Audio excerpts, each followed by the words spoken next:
Iniciamos enlazándonos con nuestro compañero Mario López Peña, quien nos tiene el reporte de lo que resolvieron esta tarde las y los ministros de la Suprema Corte en sesión de pleno. Muy buenas tardes, Mario. Adelante con tu reporte. ¿Qué tal? Muy buenas tardes a todas las personas que siguen esta transmisión. El Pleno de la Suprema Corte de Justicia de la Nación resolvió las acciones de inconstitucionalidad en el tema de candados digitales, en el tema que estaba pendiente de resolución. Por mayoría de votos, el Pleno de la Corte declaró válido el procedimiento que permite a los proveedores de servicios en línea, como los buscadores y las plataformas de redes sociales, retirar contenidos si presuntamente violan derechos de autor de forma unilateral, es decir, por iniciativa propia. Finalmente, en el segundo asunto resuelto en esta sesión, el Pleno avanzó precisamente en la resolución de acciones de inconstitucionalidad promovidas contra diversas disposiciones de la Ley de Seguridad Social de los Trabajadores de Yucatán, modificadas en 2022. En este asunto, el Pleno de la Corte declaró la invalidez de diversas disposiciones, entre ellas el aumento de los periodos de cotización, los parámetros usados para establecer el salario regulador, la disminución gradual de la pensión por fallecimiento de la persona, por restringir el derecho a la seguridad social, así como la invalidez de la pérdida del derecho a la pensión de viudez cuando la persona cónyuge beneficiaria contrajera nupcias o comenzara a vivir en concubinato. Escuchemos algunos de los argumentos del ministro ponente. Establece que cuando el otorgamiento de la pensión esté condicionada a un periodo mínimo de cotización, deberá garantizarse siempre una prestación reducida a los 15 años de cotización y en este caso, como se explicó, la legislación solo prevé la prestación reducida a partir de los 20 años. Los efectos de la resolución de este asunto se analizarán y determinarán en la sesión del día de mañana. Es lo que resolvió el Pleno de la Corte en la sesión de este lunes. Muchas gracias, Mario, por tu información y pues ahí los detalles de lo resuelto esta tarde. Seguimos con las noticias porque la Suprema Corte publicó la sentencia del Pleno en la acción de inconstitucionalidad 119/2020, en la que invalidó 10 artículos de la Ley de Hacienda del Estado de Baja California, en los cuales se preveía una contribución denominada impuesto ambiental por la emisión de gases a la atmósfera. Pues con ello el Congreso local invadió las competencias de la Federación para establecer contribuciones en materia de hidrocarburos prevista en el artículo 73, fracción 29, numeral 5, inciso C de la Constitución Federal. Pues si bien el Congreso de Baja California pretendió crear un impuesto ecológico, para lo cual sí cuentan con facultades los estados, en concurrencia con la Federación, el impuesto no recaía propiamente en la emisión de contaminantes, sino que gravaba la cantidad que se vende de gasolina, diésel, gas natural y gas LP al consumidor final. La primera sala de la Corte estableció que el uso del lenguaje basado en estereotipos y prejuicios en los actos de autoridad afecta el derecho de las mujeres a una vida libre de violencia, por lo que toda la labor de las actuaciones de los agentes estatales que intervienen en casos de violencia de género debe ser libre de cualquier discurso u acción que revictimice a las partes, ya que de acuerdo con diversos criterios de la Corte Interamericana de Derechos Humanos, fijados en diversos asuntos en contra de México, como el caso Atenco y Digna Ochoa, este tipo de conductas afectan la objetividad de los funcionarios estatales encargados de investigar dichas denuncias, influyendo en su percepción para determinar si ocurrió o no un hecho de violencia, en su evaluación de la credibilidad y los testigos de la propia víctima, lo que impide el desarrollo de investigaciones adecuadas y les niega además su derecho de acceso a la justicia. Por ejemplo, calificar un homicidio como pasional pretende justificar la agresión y desviar la atención de las demás líneas de investigación. Este tipo de afirmaciones solo responsabilizan a las víctimas de sus asesinatos y las culpabilizan ante la sociedad. De ahí que el uso de este tipo de estereotipos y prejuicios son incompatibles con la obligación de juzgar con perspectiva de género. En otras noticias, Fernando Emanuel Ortiz Sánchez, quien recién rindió protesta como juez de distrito, explicó a las cámaras de Justicia TV la responsabilidad que asume como impartidor de justicia. Además, explica cuál es la principal tarea que tiene que atender para responder a las exigencias de la sociedad.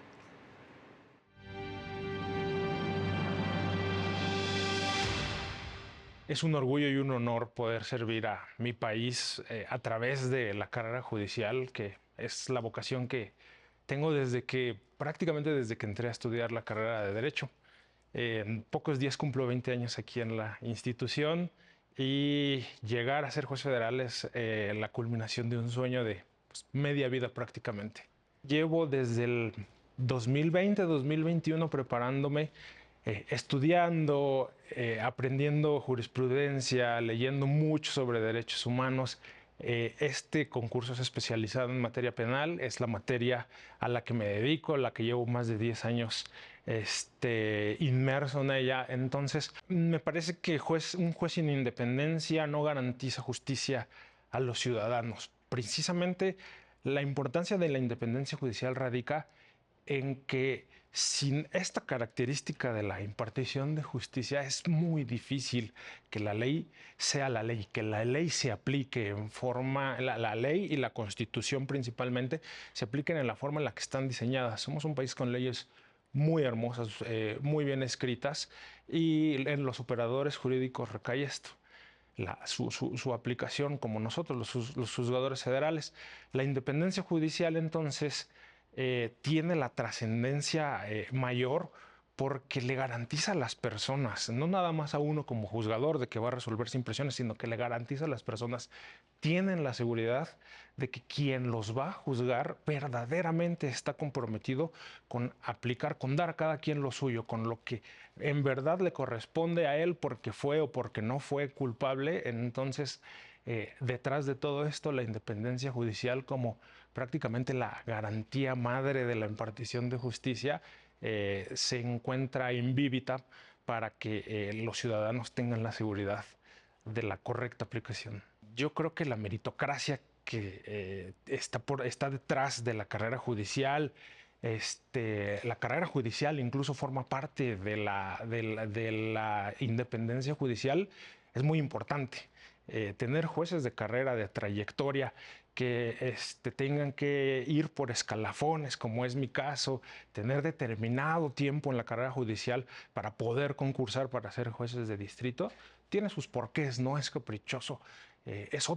Forma parte de otra garantía para los ciudadanos de que detrás de los escritorios, detrás de donde se imparte justicia, va a haber gente capaz, gente comprometida con el derecho, gente comprometida con el país y sobre todo con la ciudadanía. ¿Qué clase de juez quiero ser? Quiero servir a mi país, quiero servir a mi país. Esa es mi mentalidad, servir a mi país, aplicar la Constitución, aplicar las leyes y ser justo con la gente. El derecho penal es la máxima expresión del Estado en su carácter punitivo, represor, punitivo más que nada.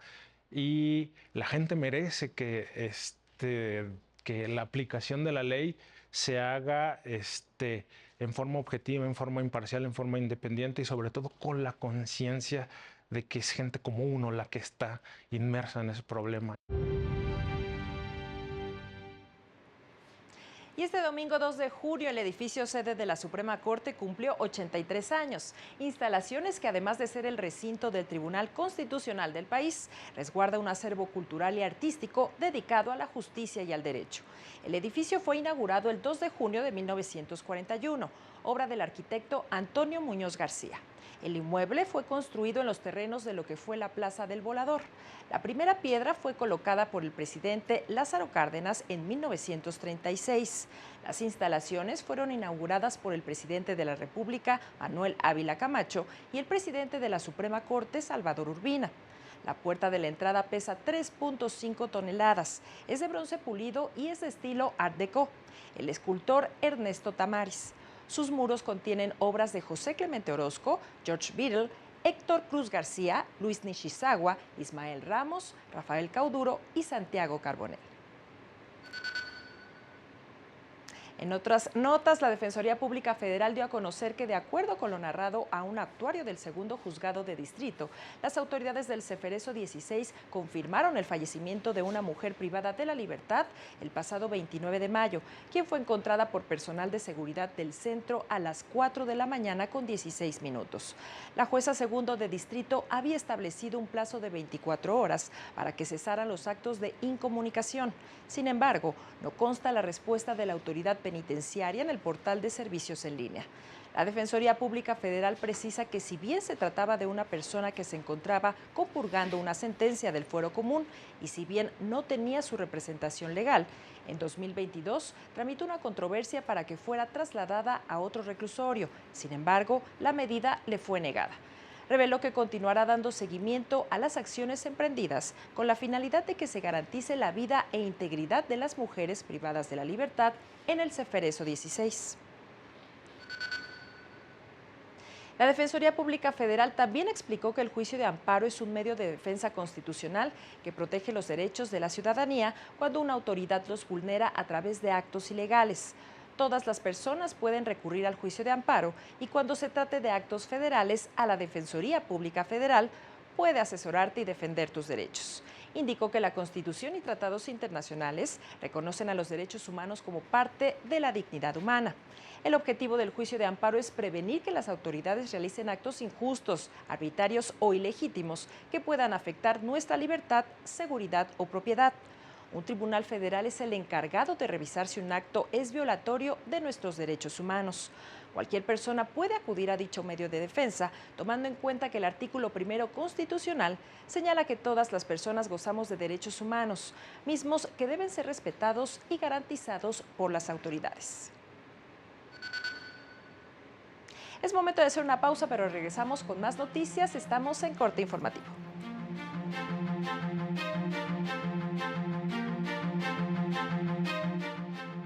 Al regresar, las comunicaciones privadas son inviolables.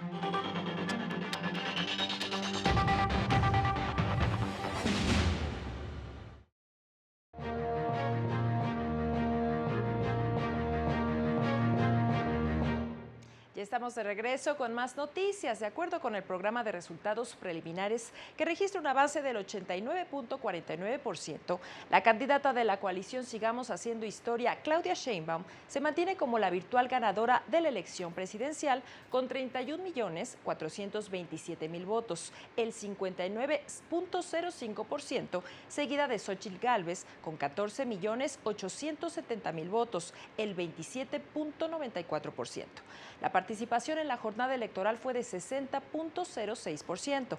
La consejera presidenta del INE recordó que se trata de resultados preliminares y que se continuará trabajando para dar certeza a los cómputos finales de los comicios.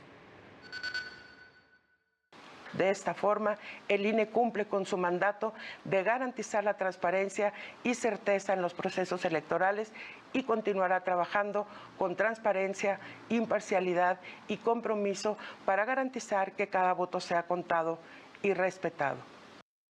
En lo que respecta a la elección de diputaciones federales de mayoría, la alianza de Morena lleva la ventaja en 216 distritos, más 37 de Morena en lo individual, con lo que en total lleva la delantera en 253 distritos de 300 de mayoría, mientras que la alianza del PAN, PRI y PRD lleva la delantera en 41, más 3 del PAN en lo individual, con lo que sumarían 44 distritos ganados, en tanto que Movimiento Ciudadano solo ganó 2 distritos de mayoría. Mientras que en las senadurías de mayoría, Morena en lo individual aventaja en 10 entidades, el Partido Verde en 1 y en Alianza llevan la delantera en 19, con lo que en total suman 30 senadurías, mientras que la alianza del PAN, PRI y PRD aventajan en 2 entidades. En cuanto a las senadurías de primera minoría, la alianza PAN, PRI y PRD suma 25 más 1 del PAN en lo individual, alcanzan 26, mientras que la alianza de Morena suma 4 senadurías de primera minoría y Movimiento Ciudadano 2. En lo que respecta a las entidades que renovaron gubernatura, Morena lleva ventaja en 7, que son Tabasco, Chiapas, Veracruz, Morelos, Puebla, Yucatán y Ciudad de México, el PAN en Querétaro y Movimiento Ciudadano en Jalisco. Cabe destacar que los cómputos distritales oficiales se llevarán a cabo a partir del próximo miércoles 5 de junio. Y a partir de este lunes 3 de junio inicia la etapa final de los procesos electorales en curso y la Sala Superior del Tribunal Electoral se encuentra lista para atender todas las impugnaciones que se presenten y cumplir cabalmente con el mandato constitucional que tienen encomendado. Lo anterior lo manifestó la magistrada presidenta Mónica Aralí Soto Fregoso, quien reveló que en la primera etapa de dicho proceso se han atendido y resuelto 6.830 medios de impugnación, 82% de ellos con sentencias de unanimidad. Indicó que todos los asuntos que lleguen a sus manos serán resueltos conforme a derecho, con perspectiva de género e interseccionalidad, con una visión siempre garantista y maximizadora de todos los derechos. Hablo con toda precisión a la ciudadanía. Confíen en que cuentan con un tribunal preparado, capacitado, independiente, autónomo e imparcial, que resolverá protegiendo sus derechos. Nuestra única misión es la garantía y el acceso a la justicia y al ejercicio libre del derecho a votar y ser votados. En más noticias, la función ecológica de la propiedad, también conocida como principio Propter Rem, contribuye al desarrollo nacional sustentable, conserva los recursos naturales y el equilibrio ecológico y garantiza un medio ambiente sano para todas las personas, explicó la Unidad General de Conocimiento y Científico de Derechos Humanos de la Suprema Corte. Este recurso obliga a los particulares a mantener las funciones ecológicas esenciales asociadas a los recursos naturales y abstenerse de realizar actividades que puedan perjudicar tales funciones. En la controversia constitucional 212/2018, la primera sala de la Corte resolvió a favor del programa de manejo del área de protección de flora y fauna Yulum Balam en Lázaro Cárdenas, Quintana Roo, y que impugnaba la autoridad municipal, pues destacó la importancia de proteger los sitios de biodiversidad y encontrar un equilibrio entre el desarrollo urbano y la conservación del medio ambiente.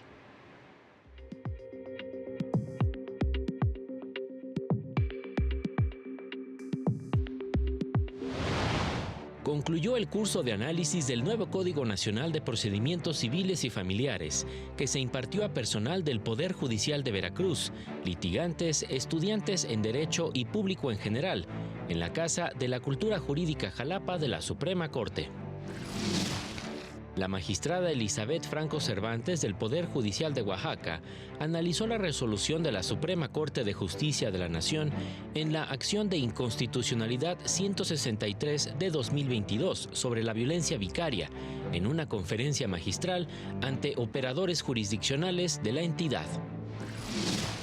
El magistrado presidente del Poder Judicial de Jalisco, Daniel Espinosa Licón, se reunió con magistrados, secretarios de acuerdos y consejeros de la Judicatura para afinar detalles y detectar áreas de oportunidad en la implementación de la apelación en línea.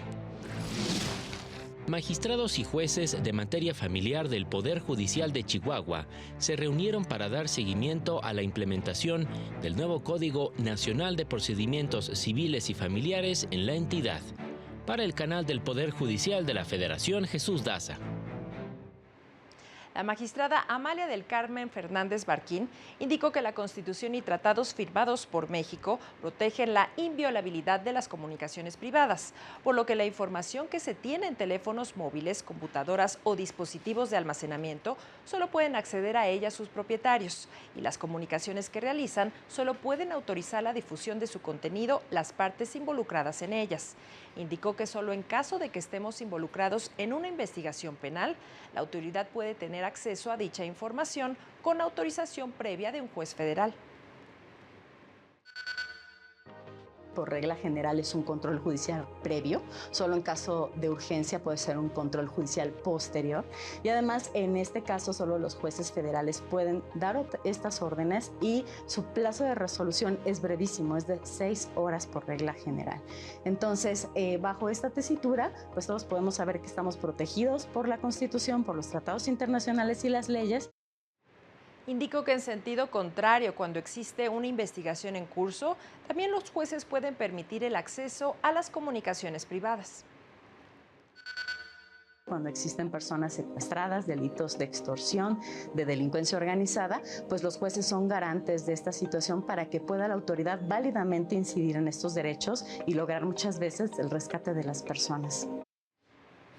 El Juzgado Séptimo de Distrito con residencia en Reynosa, Tamaulipas, ordenó a la Comisión Federal de Electricidad y a las autoridades del Estado restablecer de inmediato el servicio de energía eléctrica a una escuela primaria pública, pues la ausencia del servicio provoca que las y los estudiantes enfrenten condiciones precarias de aprendizaje.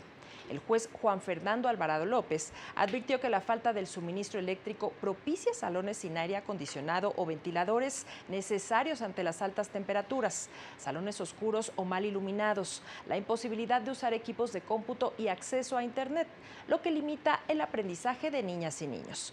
El juzgador determinó que la responsabilidad de las autoridades del Estado al tratarse de una escuela pública es garantizar los recursos necesarios para su funcionamiento, lo que incluye la energía eléctrica. Precisó que si bien la Corte ha establecido que la CFE no es autoridad para efectos del juicio de amparo, en este caso sí califica como tal, ante la posible violación a los derechos humanos de los infantes estudiantes. Y es así como llegamos al final de este espacio de noticias, como siempre agradeciendo su compañía e invitándole a mantenerse aquí en la señal del canal del Poder Judicial de la Federación. Siga a las 19:30 horas nuestro avance informativo y a las 20:30 el noticiario nocturno. Soy Lorena Sánchez Cabrera y a nombre de todo este equipo le deseamos que tenga una excelente tarde. Hasta pronto.